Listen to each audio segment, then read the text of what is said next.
이제 두 번째 세션은 신수정 작가님과 저와의 토크 콘서트로 이어가 볼 텐데 큰 박수, 따뜻한 박수로 맞이해 주세요.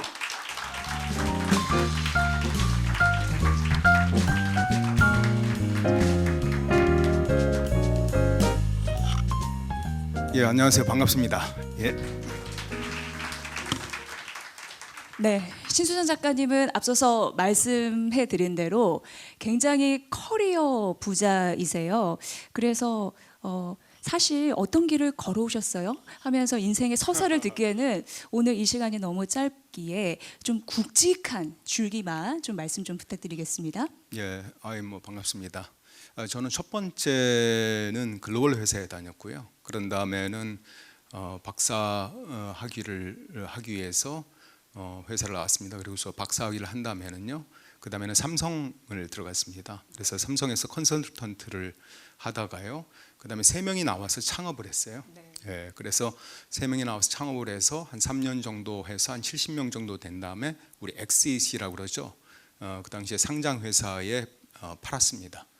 그런 다음에는 SK에서 이제 벤처를 하나 만들었었어요. 그래서 이제 그 벤처에 제가 50명일 때 들어가서 제가 거기에서 이후에는 대표이사를 해서 한 800명까지 성장을 했습니다. 그런 다음에는 제가 KT 스카웃이 돼서 거기에서는 제가 이제 B2B 사업 직원 수가 한 3,000명 정도 되는 그러한 사업을 맡았습니다. 그래서 제가 사실은 커리어가 뭐 이런 커리어를 가져가야겠다라고 평생 생각해 본 적은 단 한 번도 없어요.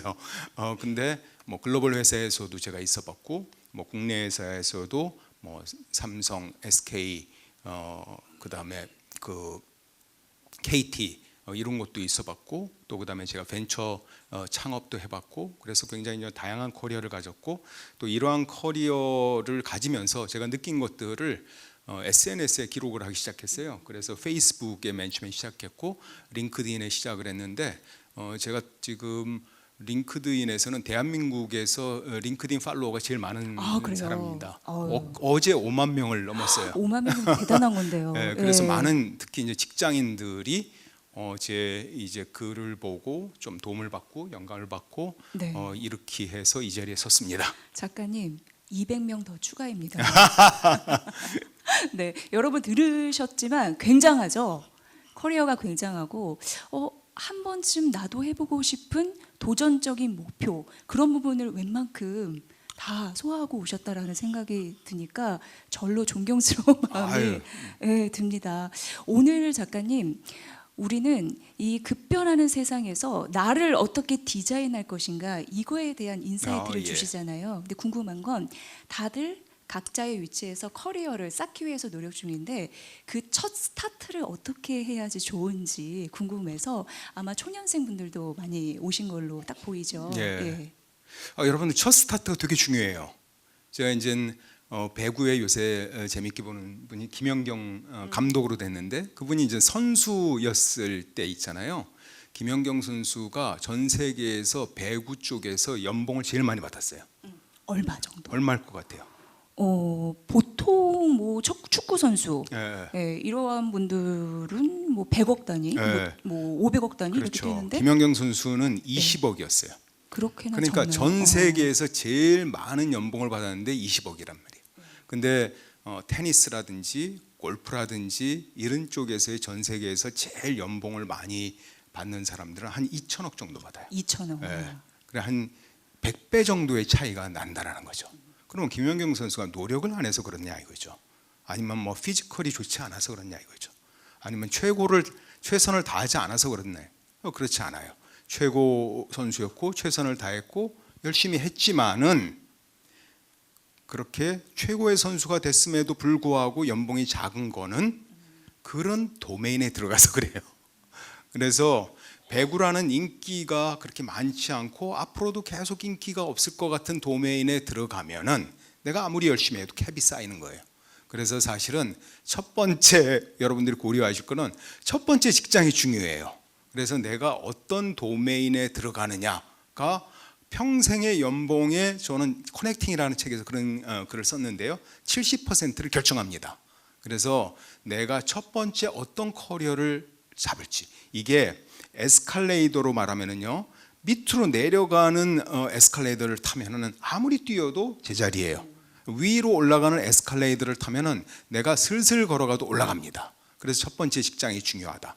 그리고 두 번째는 첫 번째 내가 직장을 선택할 때 에너지를 받을 수 있는 분야냐라는 걸 생각을 해봐야 돼요.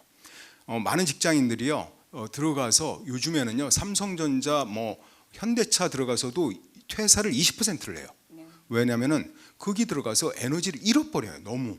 그래서 자기가 바깥으로 봤을 때 남들이 봤을 때 좋은 직장이 아니라 내가 거기 가서 에너지를 얻을 수 있는지 아니면 에너지를 뺏기는지, 그러면 내가 좋아하고 내가 잘하는 걸 보면은 에너지가 있어요. 그거를 찾아가는, 아까 계속 얘기했는데 나다움, 내가 뭘 좋아하고 뭘 잘하는가를 찾아서 그 에너지를 얻을 수 있는 영역, 여기서부터 출발점을 가지면은 좋을 것 같습니다.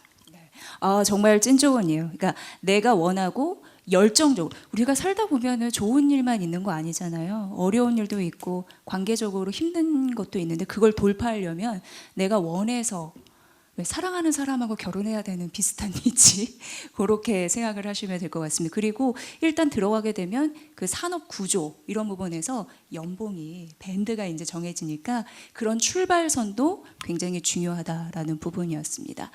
요즘에요 평생 직장, 나는 이 직장에서 뼈가 으스러질 때까지 일할 것이다라는 사람 거의 들어본 적 없습니다. 나를 가치를 제대로 평가해주고 환경이 좋고 연봉이 좋은데 당연히 많이 옮겨 다녀요. MZ세대들 특히 그러하실 것 같습니다. 그런데 작가님께서는 글로벌 기업, 대기업, 중견기업, 스타트업, 창업까지 다 하셨잖아요. 그 수많은 변동성과 변화, 그런 거를 어떻게 받아들이셨는지 굉장히 궁금합니다. 뭐 그걸 갖다가 제가 이렇게 계획해서 된 건 아니에요. 그래서 사실은 크럼볼츠 교수님이라는 분이 이런 얘기를 하세요. 성공한 사람들의 커리어를 쫙 조사를 해봤어요. 그랬더니 재밌는 게 뭐냐면은 성공한 사람의 커리어 중에서 단 20%만이 자신의 계획대로 이루어졌습니다. 80%는 원래 자기가 계획했던 것과 전혀 다른 길들로 갔어요. 사실은 제가 평생 스타트업을 창업할 생각을 해본 적은 없어요. 저도 평생 직장에서 편하게 살고 싶었어요. 근데 이렇게 직장을 한 게 뭐냐면은 제가 기대한 대로 되지 않았다라는 거죠.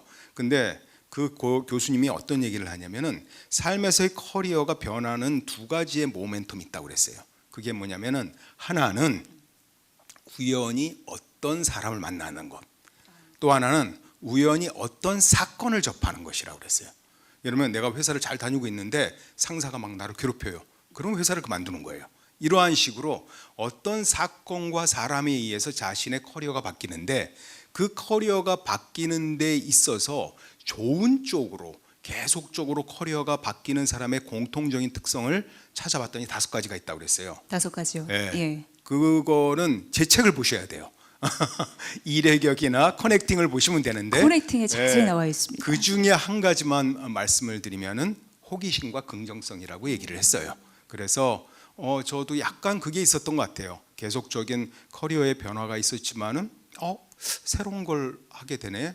호기심에 대한 부분이 있었고요. 뭔가 잘 될 거야 라는 긍정성, 이 2가지가 저를 이렇게 다양한 커리어를 갖는 데 있어서 저를 지켜준 요인이 아닌가 생각을 합니다. 네, KT 부사장님까지 하시고 굉장히 다양한 직업적인 경험을 가지셨던 분인데 예측대로 인생의 방향이 가지 않더라, 그렇게 해서 불쑥 뭔가를 마주쳤을 때 긍정회로 돌리는 거 굉장히 중요하고 호기심, 관찰, 한번 해봐야지라는 의지, 그런 부분이 굉장히 중요하다라고 말씀해 주셨는데 아마 여러분 인생에서도 그런 어려움이 왔을 때 돌파하려는 그런 부분, 긍정적인 회로 많이 돌리시면 좋을 것 같고요. 작가님, 저는 이 부분이 굉장히 궁금했어요. 앞서서 교수님께서도 AI 시대 얘기를 많이 했는데 지금 여기 계신 분들이 꿈을 많이 갖고 노력하시는 분들, 대표적으로 그건 20, 30, 40, 50, 60 다 상관없습니다. 일단 꿈을 가진 분들은 청춘이라는 얘기를 하잖아요. 그런데 이제 중요한 거는 AI 시대가 되면서 내 직업이 살아남을까? 오랫동안 할 수 있을까? 이런 우려감도 지금 있습니다. 불확실한 수많은 불확실성을 건너온 작가님으로서는 어떤 조언을 해주실 수 있을까요? 그 AI 시대에 뭐가 어떻게 될지는 모르죠. 모르기 때문에 사실은 저는 중요한 게 학습 능력이라고 생각을 해요. 그래서 과거에 내가 무엇을 배웠는가는 되게 중요하지가 않아요. 그래서 저는 많은 경우에 있잖아요. 저는 IT 업계에 있기 때문에 우리 이제 IT 하는 사람들 많이 보거든요. 근데 이런 얘기들을 하는 분들이 많이 있어요. 저는 문과 나와갖고요. 제가 IT를 잘 모르고요, AI를 잘 모르고요. 어떻게 해야 될지 모르겠어요. 저는 대학을 어디 나왔는가는 아무런 중요하지 않아요. 대학에 무슨 과를 나왔는가는 아무런 중요하지 않아요. 여러분 직장에 들어가면요, 대학에서 배웠던 거의 99%는 하나도 안 써요. 별 쓸모가 없어요. 저는 박사까지 했는데요, 10년간 동안 공부했던 그 책을 단 한 번도 써본 적이 없어요. 그래서 사실 그게 중요하지 않아요. 과거에 내가 무엇을 배웠는가는 중요하지 않아요. 그냥 지금 하면은 되는 거예요. 그래서 지금 새로운 학습 능력이 굉장히 중요합니다. 그래서 AI 시대에 두려워할 필요가 없어요. 뭐 새로운 게 나와요? 그럼 빨리 배우면 되죠. 그렇게 해서 그게 어댑터블하게 가면 되는 거예요. 또 새로운 게 나오면 그거에 맞춰 가면 되고, 직업도 새로운 게 나오면은 그거에 맞춰서 바꿔 나가면 되는 거죠. 그래서 지금은 오히려 두려워할 필요가 없는 게, 내가 과거에 무엇을 배웠는가는 아무런 중요하지 않다. 지금부터 새로운 걸 배우면 된다. 근데 그게 누가 유리하냐면은 20대, 30대가 제일 유리해요. 왜죠? 지금 있잖아요. 저는 제일 안 된 사람들이 뭐냐면은 40대, 50대예요. 그래서 저는 직장에 가면은요, 40대 리더들이 제일 불쌍하다고 그래요. 40대, 50대 많아요? 대표적으로 계십니다 지금. 예. 왜냐면은 배우는 능력이 늦어요. 여기에는 속도가. 예. 근데 20, 30대는 좀 걱정이 별로 없어요. 배우는 속도가 빠르기 때문에 새로운 환경에서 빠르게 내가 배울 수만 있으면은 뭐 AI 시대에 오히려 더 적합하다. 오히려 지금 40대, 50대가 계신다면은 걱정이 많아야 돼요. 40, 50대는 이 빠른 시기에 내가 과거에 가졌던 경험과 지식을 빨리빨리 내려놓을 수 있어야 되거든요. 빠르게 배울 수 있어야 되거든요. 그 능력이 지금은 가장 중요한 능력이다라고 얘기할 수 있습니다. 네, 굉장히 유연해야겠다, 빨리 학습해야겠다, 이런, 그래야지 도태되지 않겠다는 생각이 드는데 급 질문이 있습니다. 네. 작가님, 근데 우리가 일을 하려고 하면 자리가 있어야 되잖아요. 근데 제가 가장 많이 듣는 얘기가 뭐냐면, AI 시대 되면은 사회 초년생들 있잖아요, 안 뽑는다라는 거예요. 자리가 없으면 도대체 나는 어디 가서 일하지? 물음표가 생기는 거예요. 그렇죠. 그거 좀 안 됐어요. 그런 부분에서는 뭐냐면은 과거에 제가 40, 50대가 지금은 안 됐는데 옛날엔 괜찮았어요. 왜냐면 옛날에는 회사 들어가기가 너무 쉬웠단 말이죠. 그냥 회사에서 다 그냥 뭐 신입사원들 무대기로 다 대기업도 뭐 1,000명, 2,000명씩 뽑고 막 다 그랬어요.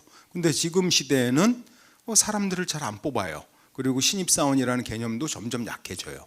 근데 사실은 미국은 옛날부터 그랬거든요. 그러면 뭐가 좀 필요하냐면은, 내가 무엇을 배웠냐라는 것도 중요하지만 내가 일에 대한 경험들을 자꾸 쌓아야 되거든요. 그래서 일단은 들어가기 위해서는 여러분들이 학교 다닐 때도 마찬가지겠지만 언제든지 프로젝트 경험들을 자꾸 좀 쌓아줘야 돼요. 그래서 작은 프로젝트 경험들, 또 인턴 경험들. 그래서 중요한 거는 내가 무엇을 많이 배웠는가가 중요한 게 아니라 내가 거기에서 어떤 성과를 냈느냐를 어필할 수 있어야 돼요. 그러면은 직장에 들어가기가 훨씬 쉽습니다. 그래서 저는 그냥 대학생활 열심히 배웠습니다. 이러면 들어가기 어려워요. 그렇지만 제가 이런 프로젝트도 하고 이런 프로젝트도 하고 이런 인턴도 하고 이런 과정도 해서 이런 것들을 할 줄 압니다. 라는 게 지금 시대에는 굉장히 중요하고요. 두 번째는 여전히 저는 중요하다고 생각하는 것이, 회사에 들어갈 때 태도라는 것이 중요해요. 중요하더라고요. 그래서 내가 뭔가 거기에서 잘할 수 있다라는 자신감. 특히 있잖아요, 여기 여성 분들 많은데요, 여성분들이 자신감이 적은 때가 많아요. 그래서 나 자신의 있는 것보다도 조금 얘기를 하는 경우가 많아요. 그러니까 자기 자신의 있는 것보다 조금 얘기를 하면은 뭔가 도전하기 어려워요. 그래서 여러분들이 자신감을 갖고요, 특히 여성분들이나 내가 자신감이 부족하다고 생각한 분들은 제가 면접을 해보면 알거든요. 내가 생각하기에 한 200% 과장한다라고 생각하고 하세요. 그러면 자신의 정도로 할 거예요. 그런 정도 자신감이 있어야지 이 상황들을 뚫고 들어갈 수 있습니다. 그리고 마지막으로는 내가 원하는 데가를 못 들어갔다고 지금 생각해 보잖아요. 그러면 조금 덜 원하는데 먼저 들어가서 거기에서 경력을 쌓아서 점프업하는 그런 것들이 지금 시대에는 좀 필요한 상황이다. 이렇게 좀 얘기를 해주고 싶어요. 네, 저는 이제 주식 방송을 하는 사람이니까 주식에만 포트폴리오가 있는 게 아니라 여러분의 인생에도 포트폴리오가 있는데 그걸 차근차근 잘 쌓아야 된다라고 말씀을 해주셨습니다. 결국엔 또 자신감이 있네요. 예, 그리고 여성분들 같은 경우 저도 대표적으로 여성으로서 방송 생활을 하면서 우여곡절을 많이 겪었고 여기까지 왔지만 항상 내가 어려운 상황에 있을 때 공작새를 떠올렸습니다. 화려한 꼬리를 쫙 펼치듯이 그게 좀 도움이 되니까 이미지 연상하면서 마인드 컨트롤 하시면 도움이 되실 것 같고요. 그렇다면은 뭔가 나는 사회 초년생이라도 회사의 자리가 많진 않더라도 분명히 들어갈 공간이 있다라는 건데 작가님이 보시기에 사회 초년생들에게 추천할 만한 유망 직종이 있을까? 그 부분 궁금합니다. 아까 네. 제가 이제 얘기를 했잖아요. 유망 직종 함부로 얘기하면은 여러분들이 또 고정관념이 생길 수 뭐든지 간에 어떤 직종이 간에 좀 아까 교수님도 얘기했지만은 내가 이제는 기술과 AI를 접목시킬 수 있어야 된다라고 생각을 하시면 돼요. 여러분들이 뭐 미디어계에 들어가든 내가 뭐 제조에 들어가든 내가 어떤 업계에 들어가든 이제는 뭐냐면 한 가지 그 업종만을 갖고서 할 수는 없어요. 내가 마케팅을 하든 거기에 내가 이제는 기술과 AI를 접목시켜서 할 수 있는 그러한 방향으로 내가 조인을 해야 됩니다. 그래서 아까도 얘기했다시피 나는 문과인데요. 문과라서 어려운데 저는 이것과 이것이 차이가 있다고요. 여러분들 자동차를 만드는 것과 자동차를 운전하는 건 다르거든요. 자동차 만드는 거는 되게 전문적인 사람만 만들지만은 자동차를 운전하는 건 누구나 다 할 수 있어요. AI도 마찬가지거든요. AI를 만드는 건 어려워요. 그걸 쓰는 건 다 누구나 똑같단 말이죠. 그래서 이러한 부분들을 해보면 좋을 것 같고요. 또 하나는 여러분들이 만약에 지금 직장 구하는데 시간이 걸리는 분들이라면은 창업 시도도 해보는 것도 좋아요. 그러니까 그 부분들을 뭐냐면은 꼭 내가 창업으로 가겠다라는 게 아니라 하나의 연습을 해보는 거죠. 그러면은 내가 고객이라는 것도 알 수 있고 비즈니스라는 것도 알 수 있고 팔아보는 것도 알 수 있고 해서 자신의 좋은 포트폴리오가 될 수 있어요. 그냥 내가 미디어 콘텐츠를 내가 인스타에 만들고 그걸 틱톡샵에 한번 뭐 해볼 수도 있는 거예요. 화장품도 한번 팔아볼 수도 있는 거고. 그래서 뭔가를 한번 내가 그것이 회사를 들어가는 데 있어서도 좋은 포트폴리오가 돼요. 그래서 이러한 것도 한번 도전해 보면 좋겠다 이런 생각이 듭니다. 제가 준비해 왔는데 이 책이거든요. 커넥팅. 예, 정말 감명 깊게 읽었고요. 여기서 이제 작가님이 그 말씀을 하시니까 제가 딱 드는 생각이 그 창업 부분에서 말씀해 주셔서 딱 생각이 났습니다. 연봉과 인센티브에 연연하지 말라라고 쓰여 있더라고요. 뭐에 연연해야 되냐면 자본가가 스스로 되라라는 말씀을 해주셔서 제가 형광펜으로 막 칠하고 동그라미 막 칠하고 별표 막 칠하고 이랬어요. 그게 마음에 와닿았거든요. 그 얘기 좀 부탁드릴게요. 그 사실은 월급을 벌어서 부자는 못 됩니다. 저는 뭐 수억 연봉들을 굉장히 오랫동안 받았지만은 연봉만 벌어 가지고서는 부자가 되기 어려워요. 세금이 너무 많아요. 그래서 사실은 대한민국 제일 부자는 누굽니까? 주식을 많이 가진 사람들이에요. 결국은 주식을 제일 많이 가질 수 있는 방법은 첫 번째는 자기가 회사를 만드는 거죠. 그러거나 또는 여러분들이 회사를 들어갈 때 젊은 친구들은 막 월급 1,000만 원 더 주는 걸 더 중요시 여기는데요. 초기에 좋은 회사를 들어가고 주식을 많이 받으세요. 제가 토스에도 사회 이사를 하거든요. 근데 토스에 이렇게 제가 주식 가진 사람들을 보니까 초기에 들어간 사람, 초기에 들어가는 사람을 해봤자 지금부터 6년 전이에요. 거기는 벌써 지금 가치로 보니까 100억 정도 되더라고요. 이미 소유가. 예. 그래서 좋은 회사에 초기에 들어가면은 여러분들이 한 10년만 근무하면 평생 벌 수 있는 거를 다 벌 수 있다라는 거죠. 그리고 직장생활 열심히 하지만은 또 하나의 부분은 뭐냐면은 아까 그러한 재테크에 대한 부분도 관심을 가질 필요가 있어요. 근데 여기서 주의하는 상황이 있어요. 재테크에 관심을 갖는데요. 이따 또 무슨 프로그램이 있는 것 같은데 재테크를 어떻게 잘해야 될지 공부하는 데는 시간을 들이지만은 재테크 자체의 시간을 많이 들이면 안 돼요. 보면은 있잖아요. 주식 하시지만은 주식에서 우리나라에서 제일 주식 못하는 사람이 누구냐면 20대, 30대 남성들이에요. 왜냐면 맨날 그래서 팔아제끼니까. 아들아 내가 할게. 요즘에 이럽니다. 부모님들이 아들아 너 가만히 있어라 내가 한다 이렇게. 그러니까는요. 그래 공부는 많이 해야 돼. 진득하게 넣고 참을 수 있는 능력을 가진 그러니까 여성들이 재테크는 훨씬 잘하더라고요. 그러니까 그러한 방식으로 해서 자기가 단순하게 고용된 사람으로서 일하는 것이 아니라 그것이 필요하죠. 당연히 직장 생활은 그렇지만 조금 더 시간이 지나면서 자본가로서 역할을 할 수 있다면은 그것도 나쁘지 않은 선택이다라고 얘기할 수 있습니다. 네, 작가님 걱정되는 게 여기 남성분들 기죽을까봐 여기 남성분들은 잘할 수 있을 거라고 생각이 듭니다. 여러분들 여기 오신 이유는 개인의 브랜드화 이거 굉장히 중요하잖아요. 근데 브랜드는 도대체 어떻게 만드는 건지 궁금했거든요. 예. 좀 비법, 노하우 전수해 주세요. 아니 저는 맨 처음에 뭐 브랜드를 만들려고 해서 만든 건 아니었어요. 그냥 제가 경험하고 가지고 있는 부분들을 좀 이렇게 정리를 해서 어디에다가 표현을 좀 해야겠다라고 해서 그냥 제가 일기 쓰듯이 사실은 글을 쓰는 거를 처음 시작을 했거든요. 그래서 지금 X라고 그러죠. 옛날에는 트위터라고 그랬는데 거기에서부터 글을 올리기 시작했는데 팔로워들이 많아진 거죠. 그래서 제가 뭐냐면은 여러분들이 브랜드를 갖는 거는 딱 심플해요. 뭐냐면 자기 자신을 표현하지 않으면은 누구도 자기 자신을 알아주지 못하거든요. 저도 있잖아요. 옛날에는 그랬어요. 저는 이과 출신이라 갖고요. 어떤 생각을 많이 했냐면은 내가 가만히 있어도 정말 열심히 하고 뛰어나면 주위 사람들이 알아줄 거야라는 생각을 했는데 그건 오산이에요. 자기 자신을 적극적으로 표현하지 않으면은 그래서 저는 어떤 표현을 쓰냐면 나 자신을 발견되게 하라라는 표현을 쓰거든요.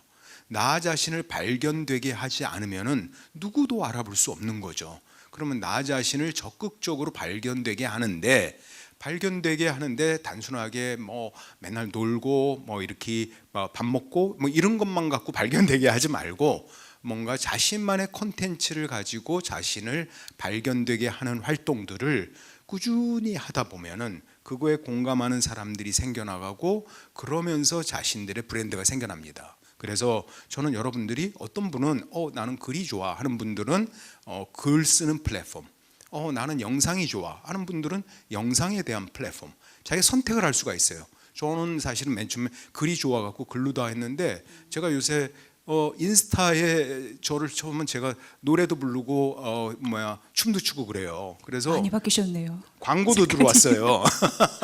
그래서 뭔가 자신이 표현하는 플랫폼에 자신을 넣어라. 그래서 저는 이런 얘기를 해요. 여러분들이 소비자로서만 살지 말아요. 컨슈머로서. 그러니까 콘텐츠를 맨날 보는 거는 다른 사람의 틱톡 보고 다른 사람의 인스타 보는 거는 소비자잖아요. 생산자로서 살아라. 소비도 하지만 생산자. 자기가 그러한 콘텐츠를 생성하는 사람으로서 말아요. 제가 나이가 이 나이인데도 뭐 밝히지는 않겠지만 나이가 많은 나이임에도 저도 아직도 생산자로서 역할을 한단 말이에요. 인스타도 생산자로 하고 제가 뭐 페이스북도 생산자로 하고 생산자로 한단 말이죠. 근데 내가 젊었는데 아직도 소비만 하고 있어요. 난 제가 페이스북에 콘텐츠를 올리기 시작한 나이가 45살이었대요. 그러니까 45살 때부터 제가 했거든요. 그러니까 지금 저보다 45살보다 나이가 적은 분들은요. 지금 출발하면은 제 나이 되면 저보다 훨씬 더 유명해지고 돈도 많이 벌 거라고 저는 생각을 하고 있습니다. 네, 제가 사회 초년생 때는 저희 세대 같은 경우에는 혈액형으로 타입을 뭐 서로 이제 우스갯소리로 막 이렇게 했었는데 요즘에 MBTI 많이 하시더라고요. 근데 E와 I가 있잖아요. E는 외향적인 거 맞죠? I는 뭐라고 해요? 내향적 이런 부분인데 그래서 자신만의 브랜드를 갖추고 키워나가는 것도 성향이 좀 다르잖아요. 어떻게 해야 됩니까 이거는? 저는 I형이기 때문에 그래서 글을 SNS를 네, 했어요. 네. 예. 그래서 만약에 제가 뭐 이형이라고 그랬으면은 나가서 사람들을 만나서 했을 수도 있어요. 그래서 그건 여러분들의 선택인 것 같아요. 좀 내가 오프라인에서 사람들과 만남을 통해 가지고 나 자신의 영향력을 확산하는 게 좋다. 그러면 열심히 쫓아다니면 되실 것 같아요. 근데 저처럼 이렇게 막 쫓아다니는 거 싫어하는 사람, 뭐 방구석 뭐라 그러죠? 방구석에 있는 사람들은 저처럼 하세요. 그래서 SNS를 잘 활용을 해서 컨텐츠들을 잘 활용하고, 제가 아는 한 친구도 방구석 I형인데 SNS를 통해서 막 저기를 약간의 인플루언서가 됐다가 화장품을 하기 시작했어요. 그래서 저보다 더 부자예요 지금. 그래서 뭐 저는 성향이라는 게 그렇게 썩 중요한 것 같지 않아요. 오히려 I형이면은 할 수 있는 게 더 많다고 봐요. 네. 그러니까 자기의 브랜드를 자신만의 특징을 제대로 알고 해나가는. 근데 문제는 just do it. 분명히 하는 게 중요하다. 액션을 취하는 게 중요하다. 이런 말씀을 해주셨습니다. 아닌 게 다르게 저도 오랫동안 방송 생활을 하지만 어떤 분이 최근 조언해 주길 너만의 콘텐츠로 얘기를 해야 된다. 이렇게 말씀을 해주시는 게 참 가슴에 와닿았는데 그런 선이죠. 네, 자신의 거기에서 콘텐츠를 좀 얘기하는 한 거. 가지 좀 말씀드리고 싶은 거는, 근데 처음부터 너무 열심히 하면 안 돼요. 제가 있잖아요. 예전에 이제 한 기자님을 만났는데 기자님도 내가 이런 얘기를 하니까 SNS를 이제 하기로 시작해서 뭐 블로그에 글을 올렸대요. 근데 그 글 하나 올리는데 2시간을 걸려서 막 편집을 하면서 겨우 올렸다고 그러더라고요. 그렇게 해서는 지속이 안 돼요. 저는 초기에 SNS를 할 때 어떻게 했냐면 글을 올릴 때 일주일에 딱 한 개만 하자. 30분 이내의 시간을 드리자. 여러분들 일주일에 한 개 딱 올리는 거, 이거 정도는 할 수 있어요. 이거를 제가 3년 동안을 했어요. 맨 처음엔 트위터라고 지금 X인데요. 거기는 글을 2줄밖에 못 써요. 그래서 일주일에 2줄 쓰기. 예. 이렇게 출발을 하셔야지 지속이 되지. 처음부터 야 오늘 뭐 신순영님이 이런 얘기해갖고 나 오늘부터 이제 글 좀 써야겠다. 그러고서 막 앉아가지고 방구석에 앉아갖고 서너 시간 막 진을 다 빼잖아요. 그러면 한 일주일도 안 돼서 다시 포기할 겁니다. 차근차근히, 대신에 꾸준히, 이게 중요합니다. 너무 욕심 갖고 처음부터 하시면 여러분 탈진합니다. 할 수 있을 만큼 조금씩 하시면서 그 영역을 확장하라고 말씀을 해주셨습니다. 작가님한테 정말 들을 얘기가 많죠, 여러분. 그리고 정말 찐조언이라는 생각이 드는데 작가님도 수많은 경험을 하면서 말씀드렸다시피 글로벌 기업, 대기업, 중견기업, 그리고 스타트업 창업까지 하면서 숱한 고비와 위기가 있었으리라는 생각이 듭니다. 어떤 마음으로 그 지점을 극복했는지 매우 궁금해집니다. 뭐 대단한 뭐 저기는 없고요. 근데 사람마다 다 이거는 필요한 것 같아요. 자신만의 뭐 만트라라고 그러나요? 그래서 힘이 들었을 때 나를 지켜줄 수 있는 뭔가 하나씩. 저는 뭐 다 잘 될 거야. 뭐 이런 항상 생각. 그리고 저는 뭐 그 교회 다녔었기 때문에 지금 안 다니는데요. 뭐 이런 생각이 있어요. 뭐 모든 것이 합력하여 선을 이룬다 이런 말이 있어요. 새옹지마. 그래서 지금 어렵지만 새옹지마 어렵지만 나중에 잘 될 거야. 또는 지금 잘 돼도 좀 조심해야 돼. 항상 이런 만트라를 가지고 좀 지냈던 것 같습니다. 그래서 지금 상황이 어렵지만은 지금 어려운 상황들은 나중에 하나의 다 레슨이 돼서 나에게 좋은 스토리가 될 거야. 라는 생각들을 갖고 있으니까 뭐 지금 상황들이 당연히 당해서 어렵지 않은 사람도 있나요? 힘들고 스트레스 받지만은 조금 버텨나갈 수 있는 힘이 되지 않은가 생각합니다. 네, 여러분 앞으로 이데일리 TV 보시면 여러 가지 재테크, 주식 이런 정보를 아시겠지만 또 주식을 직접 해보신 분들도 계신다고 하니까 보면은 주식 시장이 제일 싫어하는 게 뭔지 아세요? 불확실성입니다. 그러니까 이게 나쁘고 좋고 이 문제가 아니라 일단 잘 모르겠다 이러면 막 주가가 급락하고 난리가 나거든요. 근데 우리 인생에서도 불확실성은 닥쳐오잖아요. 그리고 앞으로도 AI 시대가 되면서 굉장히 급변할 겁니다. 그럼에도 불구하고 여러 세대를, 우리 이제 100세 시대니까 100살, 운 좋으면이라고 얘기해야 되는지 모르겠지만 뭐 운 좋으면 120살까지 살아야 될 수도 있는데 굉장히 많은 시대를 맞닥뜨리게 됩니다. 그럼에도 불구하고 흔들리지 않을 경쟁력을 뭘 키워야 될까? 어떤 시대가 오더라도 이게 또 궁금해지는데요. 그러니까 여러분들이 불확실성이 크다라는 거는 그만큼 또 적극적으로 생각하면은요 인생이 좀 재밌다는 얘기잖아요. 100살을 사는데 여러분들 참 좀 안 된 게 100살까지 살잖아요. 그러면 옛날에는요, 조선시대 때는 한 40살까지 살았어요. 근데 그래서 결혼을 뭐 15살에 해봤자 25년만 같이 살면 됐거든요. 제가 요새 30살 분이 결혼해갖고 오면 그래요. 앞으로 70년을 같이 살 자신 있지? 이렇게 물어보거든요. 네. 그만큼 오랜 시간을 살기 때문에 조금 다이나믹한 게 좋다는 거죠. 거꾸로 말하면 너무 심심하잖아요. 그래서 이 파도와 같은 상황들에 제가 얼마 전에 한번 저기를 보니까 그 파도를 서핑을 하는 사람들이 있더라고요. 그래서 어떤 사람은 파도에 빠져 죽는 사람이 있지만은 어떤 사람은 서핑을 하는 사람이 있어요. 그래서 저는 여기 계신 분들이 서핑을 하는 사람, 서핑은 그런 변화가 왔을 때 그거를 잘 타고 움직이는 거. 그러려면은 아까 얘기한 것처럼 좀 긍정적인 사고 방식을 가지고 그 다음에 배우려는 학습 능력. 그래서 내가 새로운 것들에 대해서 이게 또 새로운 걸 배워야지 스트레스가 아니라 좋으네. 한번 또 신선한 건 한번 시도해봐야지. 뭐 이러한 부분들, 호기심과 배우는 능력, 또 긍정성, 레질리언스 이런 것을 가진 아까 5가지 그런 것들을 가진 사람에게는 저는 이러한 시대가 훨씬 더 기회의 시대라고 봐요. 그리고 또 한 가지는 뭐냐면 그 어느 때보다도 이 시대는 개인의 힘이 세진 시대예요. 제가 여기 방송국에 계시지만은 제가 작년에 SBS PD를 한 명 만났어요. 그래서 PD를 만났더니 그 친구가 저한테 그러더라고요. 뭐냐면 난 자괴감을 느낍니다. 그러더라고요. 왜 자괴감을 느끼냐? 나는 SBS PD에 들어오기 위해서 엄청나게 막 어렵게 공부를 하고 겨우 들어왔고 여기에 막 수백 명의 직원이 있고 수백 명의 장비들이 있는데 그래서 제가 콘텐츠를 하나 만들었는데요. 그 콘텐츠 만든 게 한 사람 유튜버 콘텐츠 만든 거의 클릭 수보다도 작아요. 그래서 자괴감을 느낀다고 그러더라고요. 거꾸로 말하면 뭐냐면은 개인의 능력이 어느 때보다도 세지는 시대예요. 옛날에는 조직에 들어와야 조직에서 있어야지만이 내가 뭔가 임팩트를 낼 수가 있었거든요. 근데 지금은 조직에 들어오지 않아도 내가 혼자서도 커다란 임팩트를 낼 수 있어요. 결국 그 PD 그만뒀어요. 그리고 지금 혼자서 저기 해요. 깨달은 바가 있었군요.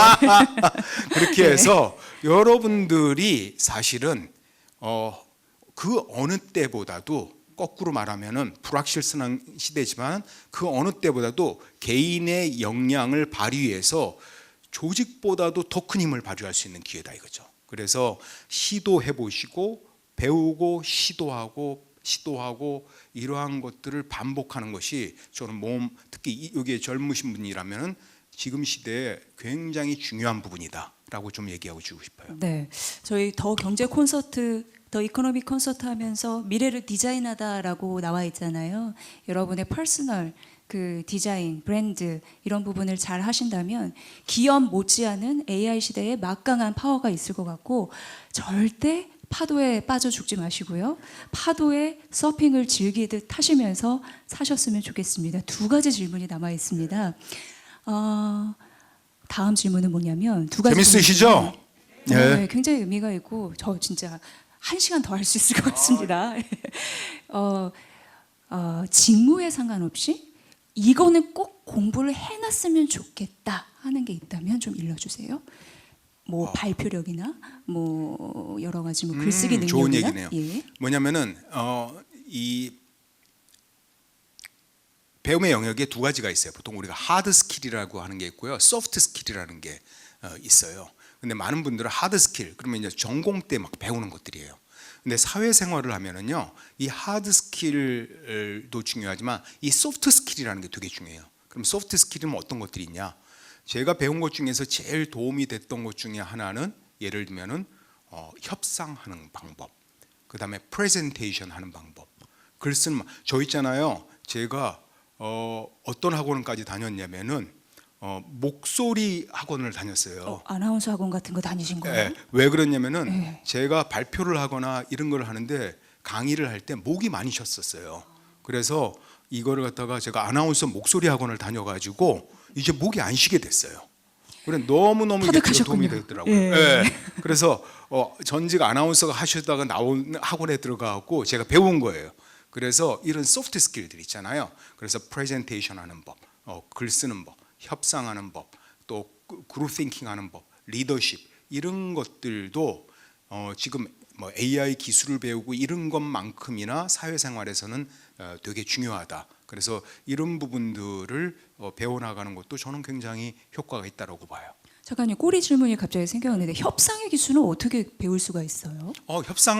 저기 요새는 인터넷 들어가시면은요 협상 과정 뭐 배우는 거 되게 많아요. 왜 그런 것들이 필요하냐면은 여러분들이 뭐 연봉도 협상을 해야 되죠. 또 회사에 들어가서 협상해야 돼. 살면서 보면은 협상을 하는 기회들이 너무 많아요. 많습니다. 예. 근데 그런 협상에서 잘 배우지 못하면은 뭐냐면은 그냥 상대가 주는 대로 받고 나중에 후회를 하는 경우들이 많아요. 그래서 기본적인 그러한 원리들을 좀 공부를 해놓으면은 나중에 그것도 굉장히 큰 도움이 됩니다. 그래서 이런 것도 뭐 책으로다가 하실 수도 있고요. 뭐 실습 과정 이런 것들 요새 나와 있는 거 많아요. 그런 것도 한번 배워보시면은 좋을 것 같습니다. 네, 작가님 오늘 이 콘서트 진행하시면서 마음 굉장히 좋으시죠? 네, 저는 이제 느끼거든요. 바로 옆에 있어서. 근데 저도 느끼거든요. 여러분들이 너무 진중하게 집중해 주시면서 진심으로 이 콘서트를 즐기고 계신 거예요. 그래서 너무너무 감사드리고 마지막 질문은 이 시대에 고군분 타고 있는 20, 30, 40, 50, 60, 70, 80, 90 청년들에게 조언의 메시지 부탁드립니다. 그거 너무 거창한 것 같고요.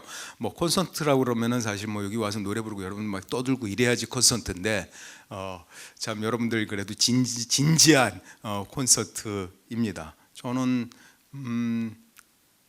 특히 이제 뭐 젊은 분들이 많으니까는요. 얘기 좀 하고 싶은 거는 마지막으로 얘기하고 싶은 거는 커리어라는 게 하나의 여정이다라고 저는 얘기를 좀 하고 싶어요. 그래서 내가 어떤 커리어를 갖는데 이게 끝이 아니다 이거죠.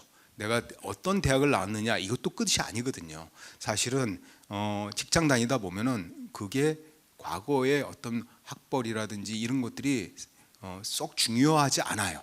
중요한 회사도 있지만은 대부분은 거기 가서 새롭게 계속적으로 개척하고 성과를 내고 그러면서 나의 길을 찾아 나가는 거거든요. 결국은 저는 커리어라는 게 어떤 거냐면은 나의 정말로 나다움, 나의 브랜드 이런 것들을 찾아가는 하나의 여정이다라고 생각합니다. 그래서 항상 제일 스스로 질문해야 될 것들이 저는 세 가지가 있다고 생각을 해요. 그래서 첫 번째는 내가 무엇을 잘하는가? 두 번째는 내가 무엇을 좋아하고 원하는가? 세 번째는 내가 어디에 가치를 기여할 수 있는가? 저는 이 세 가지 질문을 항상 기억하면 좋을 것 같아요. 이 세 가지 지점이 만나는 지점이 사실은 제일 좋은 커리어고 제일 돈도 많이 벌고 의미도 있고 재미도 있는 영역이거든요. 그래서 이거는 나이가 들어도 찾아가야 돼요. 저는 그런 것들 생각 없이 지나다가 40대 후반쯤에 찾아가기 시작했는데 지금도 계속 질문하고 있어요. 내가 뭘 잘하지? 내가 정말 뭘 좋아하고 원하지? 그러니까 내가 다른 사람이 나에게 원하는 것 말고요. 그런 다음에 내가 어떤 부분에서 세상에 가치를 부여할 수가 있지? 라는 부분들 이 세 가지를 항상 기억하시면은 여러분들의 커리어 생활이 훨씬 더 재미있을 거라고 생각을 합니다. 감사합니다. 네, 여러분 자신에게 항상 질문하십시오. 나는 누구고 나는 무엇을 원하는가? 나는 그런 자격을 갖추고 있는가? 이데일리 TV 개국 18주년 청년희망 캠페인 더 경제 콘서트 정말 살아있는 경제 콘서트로 만들어주신 신수정 작가님께 다시 한번 큰 박수 부탁드립니다. 잘 들었습니다.